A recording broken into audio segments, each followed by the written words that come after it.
چند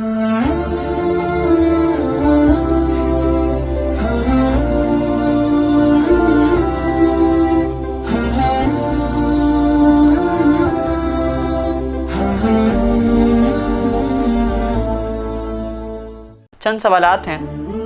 کہ جن کے جواب ڈھونڈنے کی ہم اس نشست میں کوشش کریں گے۔ پہلا سوال تو یہ ہے کہ سیاست کی کیا ضرورت ہے؟ سامعین کرام، انسان نے جب اپنی اجتماعی زندگی کا آغاز کیا تو اس اجتماعی زندگی کی تنظیم اور ترتیب کے لیے اس نے چند ادارے قائم کیے۔ اس میں سب سے بنیادی ادارہ ریاست کا ادارہ تھا۔ ریاست کے ادارے کا سب سے اہم کام قوانین کی تیاری، قوانین کی منظوری اور ان قوانین کا نفاذ ہوتا ہے، اور ان ساری ایکسرسائزز کا مطلب اور مقصد صرف اور صرف انسان کی زندگی کو فلاح اور کامرانی کے راستے پر گامزن کرنا ہوتا ہے۔ بحیثیت مسلمان ہم یہ سمجھتے ہیں کہ اسلام بھی انسان کی فلاح اور کامیابی اور کامرانی چاہتا ہے۔ تو اب سوال یہاں یہ پیدا ہوتا ہے کہ کیا اسلام سیاست کی بات کرتا ہے؟ اگر ہم قرآن کا بغور مطالعہ کریں تو ہمیں چند آیات ملتی ہیں جو اس جانب دلالت کرتی نظر آتی ہیں۔ مثال کے طور پر اللہ رب العزت نے ارشاد فرمایا الیوم اکملت لکم دینکم واتممت علیکم نعمتی ورضیت لکم الاسلام دینا، کہ آج کے دن میں نے اسلام کو تمہارے لیے بطور دین پسند کر لیا اور تم پر اپنی نعمت تمام کر دی۔ اسی طرح ایک آیت ہمیں ملتی ہے کہ هو الذی ارسل رسولہ بالہدی ودین الحق لیظہرہ علی الدین کلہ، کہ اللہ نے تو اپنے نبی ہدایت اور دین حق کے ساتھ بھیجے ہی اس لیے تھے کہ وہ اس دین کو تمام ادیان پر غالب کر دیں۔ سوال یہ اٹھتا ہے کہ کیا الدین کا وہی مفہوم ہے کہ جو ہم نے لیا، یا پھر اس سے مراد کوئی اور چیز ہے؟ کہ دین سے مراد محض عبادات یا رسومات کا مجموعہ نہیں، بلکہ دین تو ایک ایسی چیز ہے کہ جو ہما پہلو ہو، جو انسان کی ہر وقت اور ہر حالت میں رہنمائی کرتا ہو، زندگی کے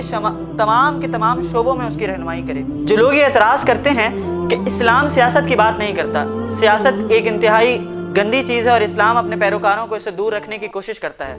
تو ان سے ہم یہ پوچھنا چاہیں گے بسط احترام کہ قرآن کا ہم جب مطالعہ کرتے ہیں تو قرآن میں جا بجا جو قوانین آئے ہیں، چاہے وہ قوانین وراثت سے متعلق ہوں، وہ قوانین سیاست سے متعلق ہوں، وہ قوانین سفارت کاری سے متعلق ہوں، وہ طلاق سے متعلق ہوں، وہ قتل سے متعلق ہوں، وہ قصاص سے متعلق ہوں، یا ان جیسے دیگر بے شمار قوانین، کیا وہ محض تفنن تباہ کے لیے آئے تھے؟ کیا وہ صرف اس لیے آئے تھے کہ ہم صرف انہیں سنتے جائیں اور سر دھنتے جائیں؟ اگر ان قوانین کا نفاذ اللہ رب العزت کا مطالبہ نہیں تھا تو پھر قرآن میں ان کے آنے کی وجہ کیا تھی؟ جب ہم تاریخ کا غیر مطالعہ کرتے ہیں تو ہمیں پتہ چلتا ہے کہ اللہ کے نبی نے ایک اسلامک اسٹیٹ بنا کر، اور وہ سارے قوانین کہ جو قرآن اور سنت میں آئے، قرآن میں اللہ رب العزت نے بیان فرمائے، ان سارے قوانین کا اطلاق وہاں کر کے اور ایک نمونہ بنا کر انسانوں کو دکھا دیا۔ جو لوگ یہ دعویٰ کرتے ہیں کہ اسلام سیاست کی بات نہیں کرتا یا الدین کا محض مفہوم چند عبادات اور رسومات کا مجموعہ ہے، تو ان کا یہ دعویٰ معذرت کے ساتھ کم علمی اور جہالت پر مبنی ہے۔ اس سوال کے جواب کو اگر ہم سمجھنا چاہتے ہیں تو ہمیں اسلامی سیاسی نظام کی بنیادوں کی طرف دیکھنا ہوگا اور یہ سمجھنے کی کوشش کرنا ہوگی کہ اسلام کا سیاسی نظام کن بنیادوں پر قائم ہے۔ اسلام کے سیاسی نظام کی بات کرتے ہیں تو یہ 3 بنیادوں پر قائم ہے۔ اس کی پہلی بنیاد ہے توحید، اور توحید سے ہاں مراد محض یہ نہیں ہے کہ اللہ کو اس کی ذات اور صفات میں یکتا جاننا ہے، بلکہ اس سے بڑھ کر یہ مفہوم اپنے ذہن میں واضح کر لینا ہے کہ اللہ رب العزت اس دنیا میں موجود، اور اس دنیا ہی کیا بلکہ ہر چیز کے خالق اور مالک ہیں۔ ہمارا یہ جسم کہ جس پہ حکمرانی کا ہم دعویٰ کرتے ہیں،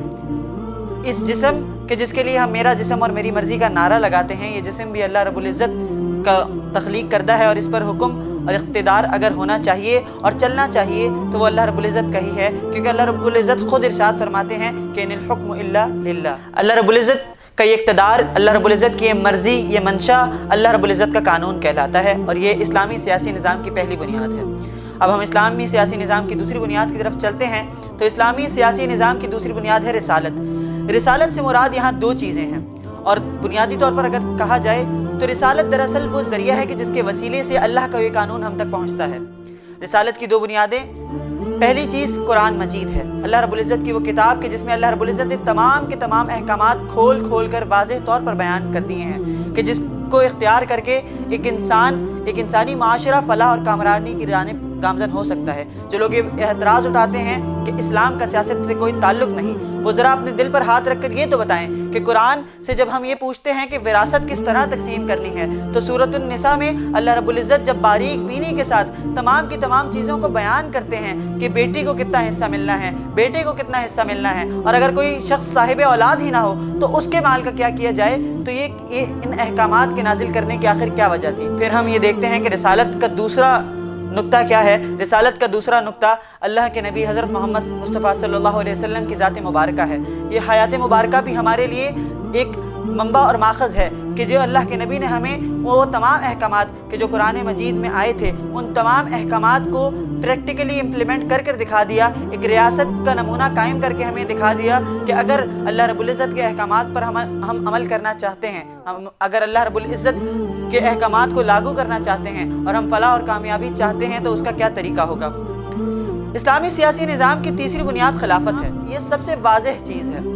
खिलाफत या खलीफा या नाइब, जब भी हम इसकी बात करते हैं तो एक डेफिनेशन है जो हमारे जहन में उभरती है। चंद बुनियादी ज़रूरियात हैं कि जिनका ख्याल रखना हर खलीफा पर वाजिब है। मिसाल के तौर पर सामीन कराम, अगर मैं किसी शख्स को किसी इंस्टीट्यूट या किसी इदारे में अपना नाइब लगाता हूँ या मैं उसको वहाँ मैनेजर लगाता हूँ, तो चंद बातें हैं कि जो वाज़ेह होंगी। पहली चीज़ तो ये कि उस इदारे उस जगह का मालिक मैं हूँ, ना कि वो।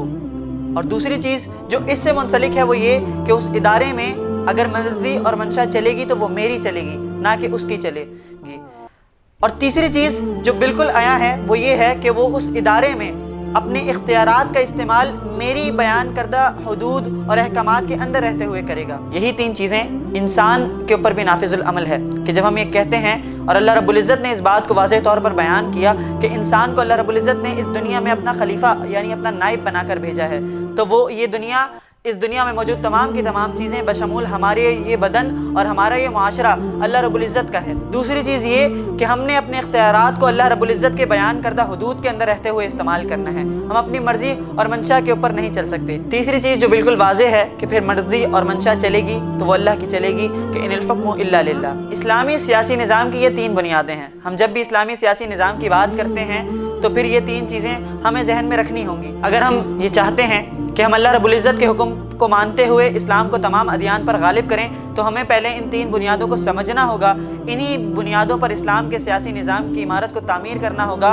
और हम तभी फलाह और कामरानी और कामयाबी के रास्ते पर कदम बढ़ा सकेंगे। वगरना हालात इससे भी ज़्यादा बदतर होते चले जाएंगे कि जिस दौर में हम जी रहे हैं, इससे भी ज़्यादा तनज़ुली की जानिब हम बढ़ते चले जाएंगे और हमारा कोई पुरसाने हाल नहीं होगा। अगर हम हासिल कलाम इस सारी बहस का ये है कि अब हम अगर फलाह चाहते हैं तो फिर हमें ये कहना होगा और हमें ये मानना होगा और हमें इसी पर अमल करना होगा कि फिर हम अल्लाह और उसके रसूल सल्लल्लाहु अलैहि वसल्लम के बताए हुए उसूलों को अपनाएं, उनके मुताबिक इस इंसानी ज़िंदगी की तामीर करें ताकि ये माशरा फलाह की जानिब गामजन हो और इसके नतीजे में जो चीज़ हमें चाहिए हो वो रज़ाए इलाही का हुसूल हो। एक बहुत ही गोल्डन रूल कि जिस पर हमें अमल करना होगा आजकल के दौर में ख़ास तौर पर वो ये है कि हम अपनी ज़िंदगी का मेयार सिर्फ रज़ाए इलाही के हुसूल को बना लें, क्योंकि अल्लाह के नबी ने फरमाया था, मन अहब्बा लिल्लाहि व अबग़ज़ा लिल्लाहि व अअता लिल्लाहि व मनअ लिल्लाहि फ़क़द इस्तकमल ईमान, कि जिसने अल्लाह के लिए मोहब्बत रखी, अल्लाह के लिए बुग़्ज़ रखा,